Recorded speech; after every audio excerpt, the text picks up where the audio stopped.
Well, good morning, everybody. Happy Saturday, Haley. Happy Saturday. Happy Saturday, Dan. Happy April Fool's Day. Yeah.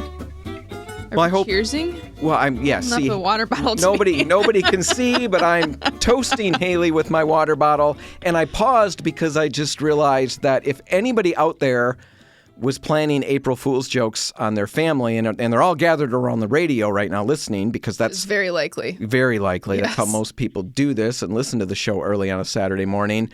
If that's the case, I have just wrecked all of your plans, and I apologize deeply from the bottom of my heart for that. Just wait later in the day. People will forget. Oh, yeah. People forget all the time. I don't even remember what we started talking about. Exactly. So anyway, happy April Saturday and all of those things.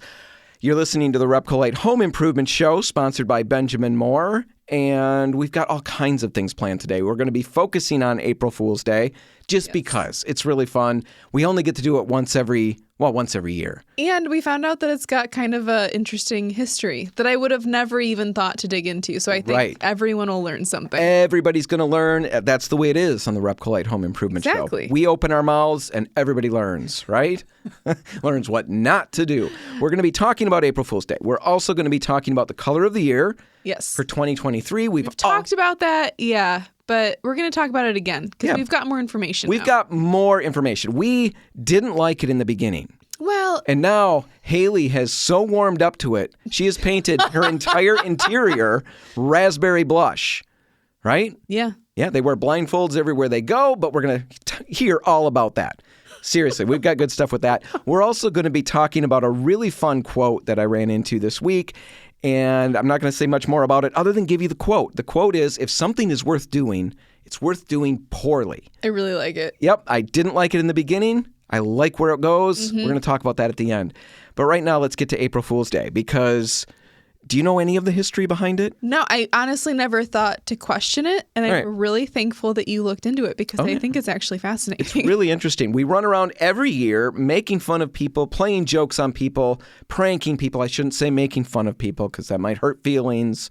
You know how people are now. Sort of, yeah. But yes, that's really the bottom line. Yes. So one day we can actually pull that off and do it. Lots of hoaxes, stuff like that. But why? Why in the world do we do that?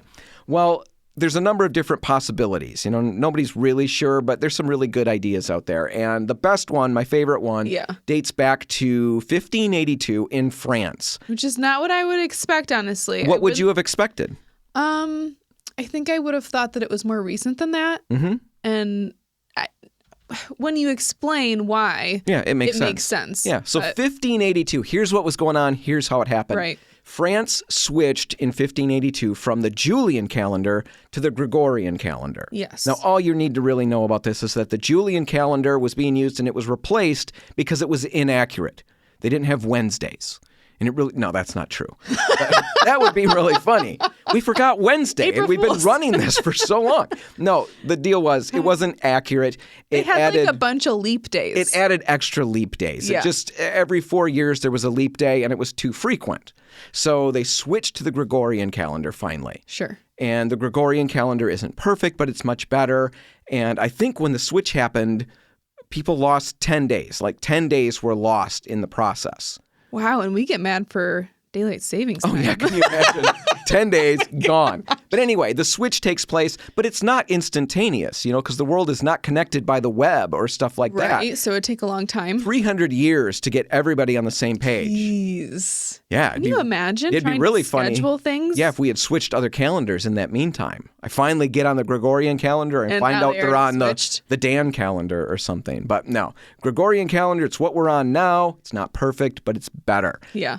Anyway, in the Julian calendar, the new year began with the spring equinox on April 1. Which kind of makes sense. Like, you've got a day that's now equal light and dark. That's kind of an interesting, renewal. Yep. So that's when New Year happened. Yeah. It's just all starting in the Julian calendar. In the Gregorian calendar, it's not easy to say. You're doing great. I am a professional, and I've been working at this, but... Anyway, in the Gregorian calendar, the new year is January 1, of course. Right. So anyway, we hit April 1, 1582.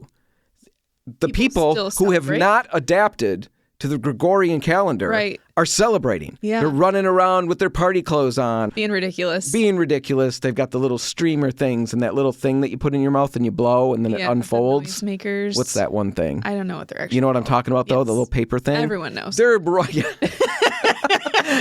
blowing those all over the place, and everybody else who's aware of the switch is just thinking, idiots. Look at these people. New Year's Day. Right? So they were called April Fools. Right? So there they are celebrating. So everybody makes fun of them. It's a very wholesome activity. These people were made fun of. And in fact, it was kind of funny. I thought this was great. They started, they played hoaxes on them, pranks on them, jokes on them, things like that. But they also pinned paper fish on their back. Yep. It makes perfect sense. It was said to symbolize a young, easily caught fish, somebody who's really gullible. I think it's the beginning of the kick me things. Yeah, totally. Did you ever wear those? I wore a lot of those in high school. No, I was the one that put them on. Okay. Yeah. I always wanted to be somebody who put one on people, but I could never pull it off. They always knew I was doing it. I don't know if I ever did the kick me, but I'd find other things. Actually, I've done this to you. I was just going to say, you did that to me last summer at an event. All kinds of contractors and professional people are there, and I've got a big sign on my back. Yeah. Everybody was laughing. Like flammable sticker. I thought everybody was thinking I was just the life of the party, but instead, well, I guess I was. You were. I was the butt of the joke. Let's just make it that way. Anyway. Entertainment's entertainment. It is. So April Fools goes back, one idea, goes back to 1582, the switch from the calendars. Right, okay? that makes sense. That makes sense. Now, other historians connect April Fool's Day with Hilaria in ancient Rome. Hilaria was a festival. Yeah. I mean, clearly, that's a party I want to be a part of. Right? It's Hilaria. And it was celebrated at the end of March, and it involved people dressing up in disguises, mocking other citizens, even magistrates. They'd make fun of everybody. So no one was off limits. Nobody was off limits. It was Hilaria. Interesting. Right? Yeah. So then we got that. That's another one. That one goes back to ancient Rome. Okay. There are still other historians, those who probably live in Michigan or a similar climate. Like this one. They speculate that April Fool's Day is connected to the first day of spring because in the Northern Hemisphere, this is when we're all fooled by Mother Nature. We think we're going to get good weather, and then we get what we always get. Which is not spring. Not spring, not nice weather. We're always messed with and tricked. Which is why Dan is going to get the tattoo that says, I hate March. Right. I want to remember that next year. I don't want Mother Nature to play an April Fool's joke on me. Right. I like the first one. Yes, the idea I think that the calendar switched. Probably the most accurate. But anyway, that's the history of it. That's where it all comes from. We're going to take a quick break. When we come back, let's talk about a few of the great hoaxes of all time. April Fool's hoaxes of all time. And that's all just ahead. Stick around.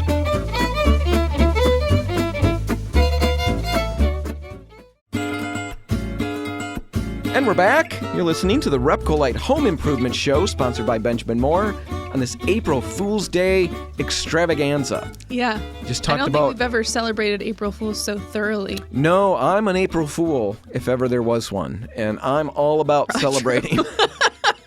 Anyway, we talked about the history of it. Now let's talk about some hoaxes throughout the years.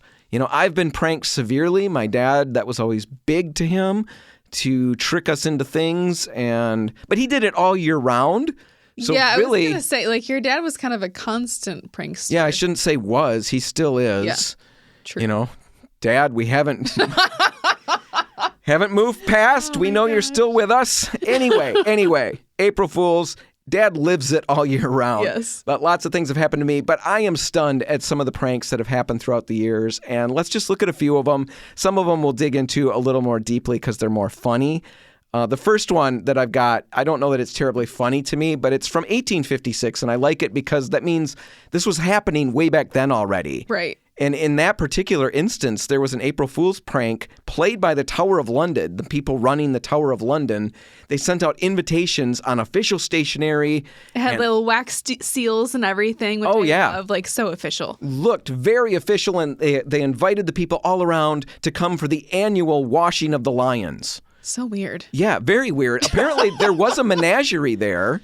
And they did have lions and stuff like that, but so it was plausible. Well, they had left 30 years before. Oh. So really not terribly plausible, But yes, much more so than I was thinking. It's a very strange prank. People they put ads in papers and all kinds, and people showed up in droves to be a part of washing the lions. Who wants to wash a lion? And nobody does. They want to watch people wash lions. I don't want to watch that.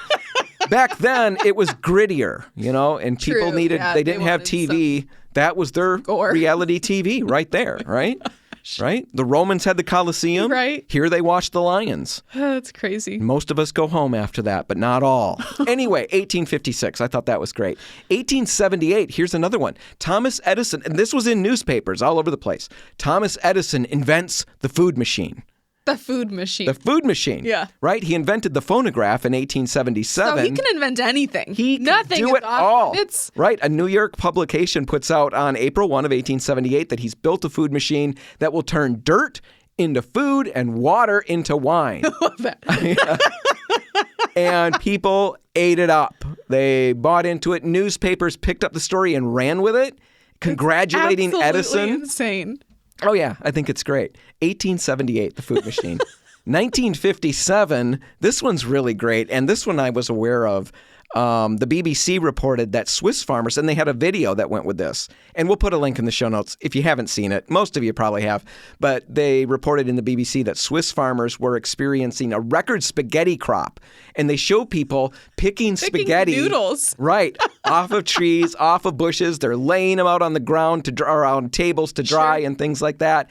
And apparently, spaghetti was kind of new in the UK. Okay, people bought it. Like, oh, that's where spaghetti comes from. Yeah, you just pick it off trees. BBC got flooded with calls from families who wanted disputes settled. The husband says that it's absolutely true. Can you prove it? Oh my gosh. Here's a great quote from the script. After picking, the spaghetti is laid out to dry in the warm alpine air. Many people are very puzzled by the fact that spaghetti is produced in such uniform lengths.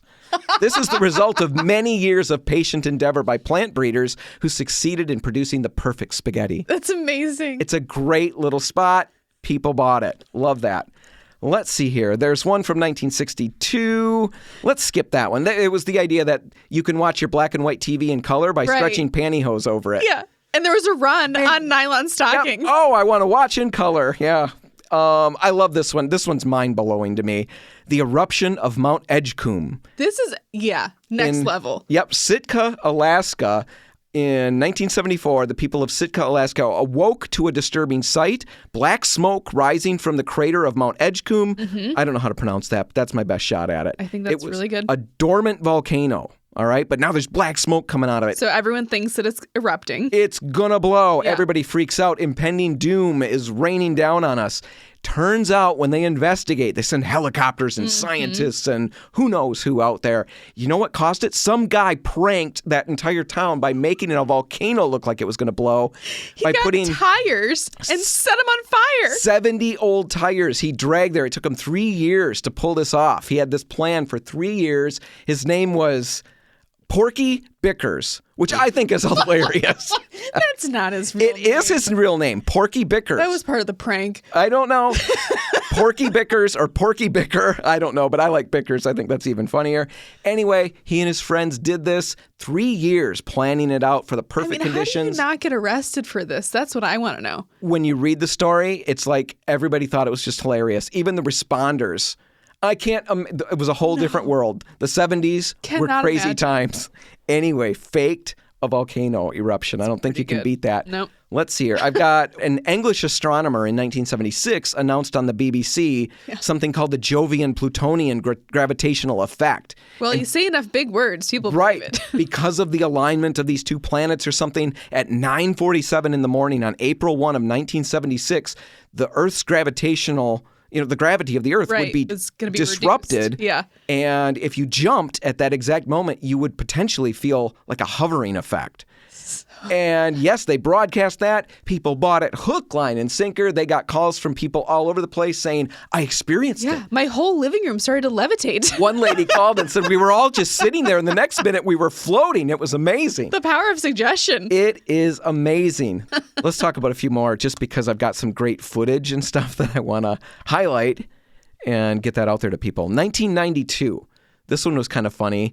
NPR ran a spot with Richard Nixon announcing another presidential run. Right? He's going to go again. And of course, it was an actor, but it really did still catch people by surprise. And they bought it. Yeah, people suckered right in. Wow, Richard Nixon's coming out of retirement. So funny. Yeah. I really like this one. This has got great footage. You've got to see this video. It's hilariously fun. It's 2008. The BBC talks about and shows us on video in a nature documentary, flying penguins. Have you seen this? No, I haven't. Okay. Yeah, it's filmed. It's basically camera crews in the Antarctic discovering a certain brand, a certain species, breed of penguin. Yeah, species is penguin. The breed of penguin that flies. And the guy there, it's filmed like a documentary. Like real, very serious. He's walking amongst all these penguins, and they're all hopping around, and they're flapping their little wings or flippers or whatever they are. And through the magic of CGI or whatever they do, these fat little penguins start bouncing along the ground, and soon they're kind of hopping a little bit, and they take to the air, and they fly to the rainforests because they don't want to winter in Antarctica. That's another hard word to say. So they go to the rainforest and then they come back to Antarctica. Not really sure why, right? There are a lot of questions to be raised, but the video is very funny. Just watching the penguins bounce around and try to take to the air, and then they're just flying like little missiles when they get going. Definitely worth checking out.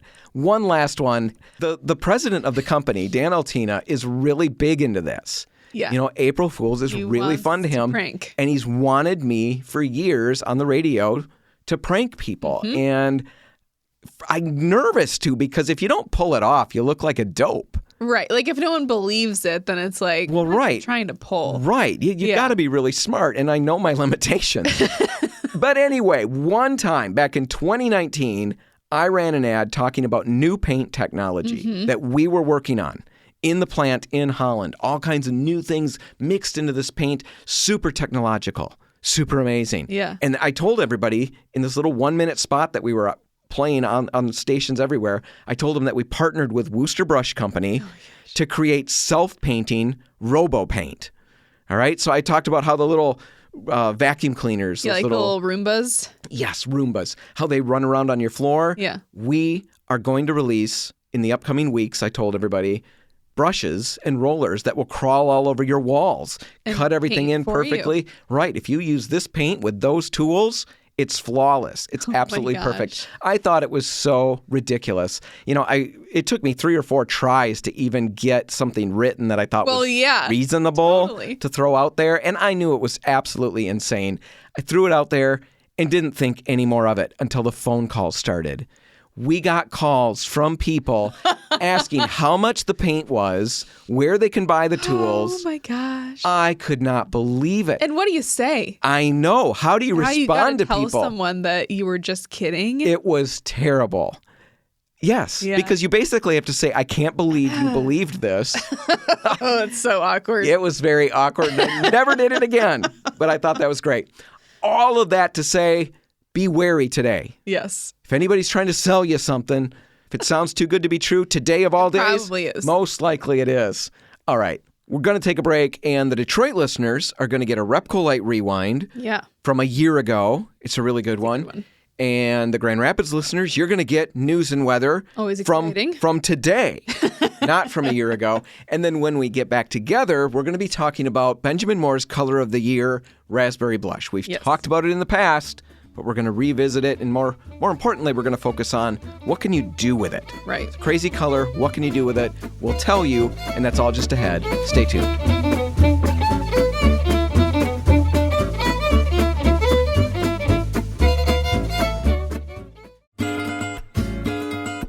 And we're back. You're listening to the Repco Light Home Improvement Show, sponsored by Benjamin Moore. And right now, Haley, let's talk about Benjamin Moore's Color of the Year. We have talked about this in the past, and Benjamin Moore released Raspberry Blush back in October. Yes. And then they released a palette of colors, a wide-ranging palette that really was all over the place. Their color trends for the year. They're all very strong colors, very saturated. I was going to say there's a brown, so maybe they're not all, but it's No, there's a lot of color in the thing. There's a lot of color in it. And it's so unusual. It's not what we expected. And especially from Benjamin Moore, honestly. Right. We've gone from some very conservative color choices. And even, not always just conservative choices, but usually the color combinations together. You can see them as colors that you could work around and build a room around. Very literal color palettes. What do you mean by that? Or very literal colors of the year, where I feel like October Mist. Which was what kind of a color? You've got kind of like a describe sage green, and that was last year's color of the year. Yep. And it had a lot of supporting colors that I felt like were being used a lot. And I still think that those greens are extremely popular this year. And I think that was kind of a literal color of the year palette.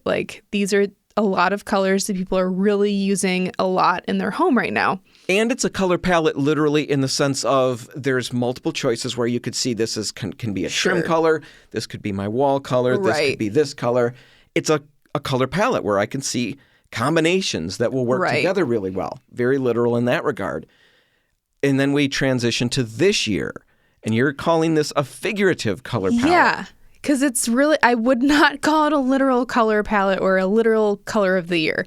I feel like this is it's a conceptual palette, and that I think they're just inviting people to go a little nuts with color, giving us permission to push outside the box, because these colors, I would argue, are probably not actually going to be used all that often. Right. I'd be very surprised if more people used raspberry blush this year than they have previously. So, I just don't see that happening. Raspberry blush, just describe a couple of the colors. I know it's radio, and I know it's kind of wacky, but... There's a pukey green. Okay, I would have chosen another... I mean, some people like that. No, if pukey green is your thing... People know what I'm talking about when I say that. You know what looks so good with my eye color? Pukey green. Mm-hmm. You should see me when I'm sick. I mean, that is my color. So there's the pukey green. Yep. Then there's the color that Dan likes to call the Band-Aid color, but really I think it's one of the nicer colors out of the palette. It's kind of like a soft pink conch shell. Yeah, Haley said it. It's Band-Aid color, That's nice. Reasonable, some people like that. Then raspberry blush itself is There's a Starry Night Blue, which is a extremely saturated royal blue. It's not like a navy, which I can see being used anywhere almost. This I would really hesitate probably to ever recommend. Right. Yeah. And so you imagine those colors, and then how would you describe raspberry blush? I never describe it well. It's like a really bright salmon. Okay, yeah, I did all right on that one. I've described it as a sunburn, and you always pull up your nose at that. But when I've been sunburned, that's what it looks like. Anyway, imagine those colors that we described, the pukey green and all the other colors. You don't picture those as being, oh, my trim is pukey green and my walls are the salmon color. And it's not a color palette like that either. It's figurative in multiple ways. You're saying that you don't see this as literally being, wow, the color of the year that we're seeing all over the place. Everyone's using this. Not happening. And neither is it a color palette in the sense of, use this for your trim, use this for your walls, and these are great combos together. Yeah. It's just a bunch of colors. Right. They're all kind of they're all the stars of the show. There's a lot of competing colors happening. Right. We've talked about that in the past, where we talk about the color of the year, color trends palettes that come from Benjamin Moore. There's the star. Mm-hmm. That's the color of the year. There's all these supporting actors who lend support, who make the star shine. And in this palette, everybody's fighting to be the star. It's chaos. And it's gotten a lot of reactions, I think. And that's what we wanted to focus on here, because we've already talked about some of that stuff. And yet, it's a question that comes up all the time when people come into the store. When you're talking about Benjamin Moore, the idea is this is elite color. The company that really gets color. Yeah, exactly. It's kind of like their claim to fame is color. People, obviously the paint is top notch, but color has always been a really big driving factor for the brand. And people are asking questions, what happened here? Now, we're getting a mix. And honestly, as the time has played out, they launched in October of last year. And we kind of sat back and watched what happened. And what we've seen over time is kind of what we predicted way back then. We were pretty on it. Yeah. It's really split. There's about really polarizing. half of the people who like it and love it. They're really all in. Yeah. And then there's another half that absolutely detest it. Yeah. Like really extreme reactions. There's no middle ground when it comes to this color palette. You're going to have an opinion about it. Right. We were just at an event where we talked to a ton of designers, and I think it's very interesting because the designer crowd, there's a lot of excitement. And, when we read blog posts about color of the year and they're written by designers and they're all pumped, lots of those are pumped about the Benjamin Moore color of the year. And it was a little, not deceptive, but the way I interpreted it when it first came out, I interpreted it wrong, I believe. Because I hear them saying that this is a great choice and they're very excited about it. They love the idea of color. And I'm thinking, I must just not be connecting. I must not have good taste. Sure. Because these people who work with color all the time, they seem to really like it. They seem to really like it. What am I missing? Well, it turns out in talking to these people, and we talked to a bunch of them just recently, I think my misconception is the fact that they work with color all the time. I don't think they get to work with color hardly at all. Right. We talk to person after person after person who is just so sick of doing white kitchens. I'm so sick of designing white kitchens and white rooms where it's white on the wall and white in the trim, and then it's white subway tile, and then it's white countertops and white cabinets. I don't get to do anything. Right. So when Benjamin Moore comes out and says, here's a great direction for new color, they see all this bright, bold color, and they're excited. Right. Because it's not white, it's not boring, and all of that. So they get all pumped up. Does that mean they love it? I would like to know what their spaces look like in their homes. Are they coated and just lathered up with raspberry blush? One did say that she recently put a teal on her wall that was similar to the teal in the color palette, and she used what I called the pukey green. Oh, no, Haley. You didn't say that to her. No. Okay, now you have. Now I have, yeah. Okay, great. Yeah. That was entirely Haley's opinion. Send your messages to Haley. It's not a bad green. It's just pukey. It's the good kind of pukey, though, so don't worry. It's the good pukey. No, okay, so they are using it, and that's great. That's wonderful. But I do think that it is very funny to me. My interpretation was that I was missing something. And I think what I was missing is the fact that they're just excited to do something different with color. I completely get that. They're not necessarily excited because these are amazing colors to throw into their spaces. And I think that designers take color palettes in general probably less literal than consumers do. And that's where this is really important because people are missing out. If you're looking at these color palettes, and we're making jokes about it, but it's because we've seen the other side of it. The real value is in what you mentioned right at the beginning. It's giving us an okay to step outside the box. Exactly. So it's what is permission to use some crazy colors and not feel like you have to use white, because I do think that some people use gray or white in their space because they feel like that's what they're supposed to do. And, it's a missed opportunity because it's your space. It should be representing you, not what the masses have okayed. So let's, in the last little bit that we've got here, talk somebody through how they look at this color palette. Somebody who's quite literal-minded like I am. How do I look at this color palette and make that jump to getting outside the box but not coating my walls with a color I later will refer to as pukey green? How do I do that? What is the step? I guess I would just open up the boundaries a little bit for myself by looking at this color palette. It's a suggestion to look at some colors that I haven't considered before. Okay, pink. Not thought about pink before. Are there some pinks that I could use in this space? What room would I use a pink in? That could be cool in a powder room. I mean, I think it just starts opening up some questions a little bit, and that's how I would first approach using different colors in your space than you're normally used to using. Right. The way I like to look at it, I mean, I love that. I like the angle of, we mentioned how Benjamin Moore is perceived as the color experts.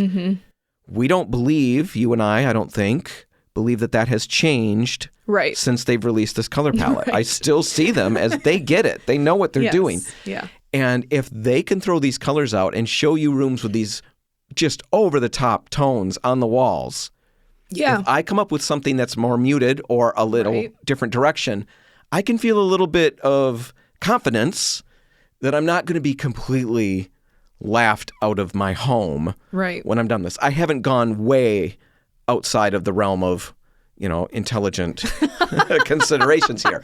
Benjamin Moore has done it. They have pushed us in that direction and said, go for it. You don't have to go that far. There are spaces that these colors can absolutely be great in, right? I mean, because they have designed rooms, for their brochures and, content online where you are seeing these really saturated colors in spaces, and it does look good. So it ultimately depends on the space and the person. But again, I think it just opens that door. Right. And one other thing, and then we'll wrap it up. I'm always talking about how cheap I am and how, in fact, so many of the segments that we do are built around the idea of let's get the right color so we don't have to repaint very often. Yeah. And that's very practical and very real, but it's very practical. And practical isn't always considered terribly exciting. Sure. And, one thing that we don't say enough probably is paint is really easy. It is something that you can redo very quickly and very inexpensively. Right. In the grand scheme of things. I know it's not cheap. Like replacing a granite countertop expensive. Right. And so if you really want to try and push outside of the box sometimes and, do something in a space that will really turn heads or really potentially completely overhaul that space, push to some of these colors. And if you hate it, or decide in a year, because that's always my thing. What about in a year when I'm not? So what? Well, in a year, then you repaint. I can repaint it. Right. Mom used to do that every third Thursday of the month. It felt like our breezeway was a different color. Sometimes we'd come home and wonder if we were in the right house. That's hilarious. It was brown when we left, and now it's orange. What just happened? So it can be done. Anyway, color of the year 2023, kind of just revisiting it. We wanted to see once what we thought after all this time and let you know. What other people are saying, Don't completely disregard it. There's some good stuff out there.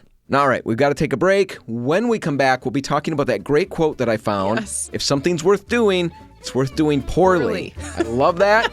We'll talk about what it means in just a minute. Stick around.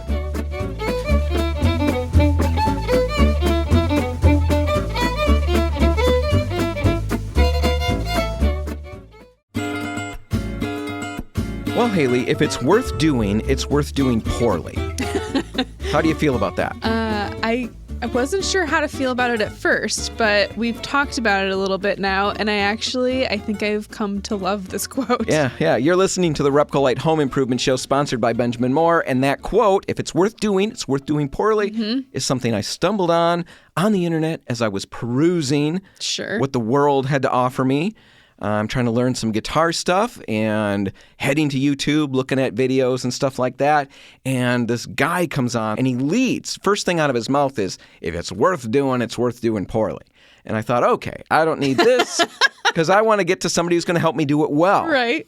And I was interested, though. He really hooked me with that phrase, and I rode with him a little bit. And what he was getting at, of course, is if something is worth doing, it's worth plowing through all the time that we're going to spend sounding terrible. Right. Or not doing a great job so we can get to a point where we are really good at it. Yeah. And I loved that idea. So I brought it to you, and the first thing out of your mouth was, oh, yeah, I get it completely because I've quit so many things. Yes, I think that in my past, maybe probably still, I've been a little bit of a quitter. You're still a quitter, Haley.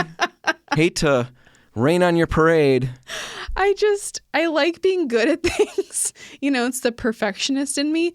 And so in the past, when I've tried, different sports or like instruments, I tried dancing, all these different things in my life. I thought I had to be immediately good at it or else I just wasn't going to do it because there were other things in my life that I did have a natural affinity for. So I should just be good at things. Do you remember I think you bought little badminton rackets and the little shuttlecock thing?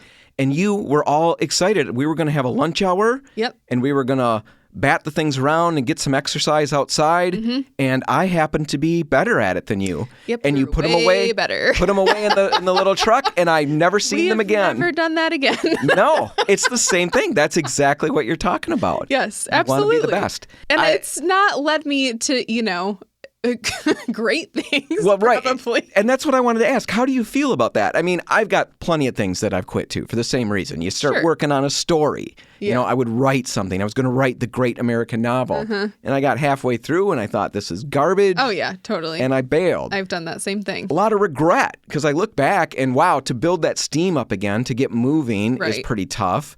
Maybe Well, if I had plowed through, it might have been something. Exactly. We've got to fail sometimes in order to get better. Like, you've just got to keep doing it. And those are the people that do get really good or great at things, are the people that are willing to just keep practicing no matter what. So how in the world do we take this and apply it to home improvement stuff? I think it's a pretty easy jump, but there are a couple bumps along the way.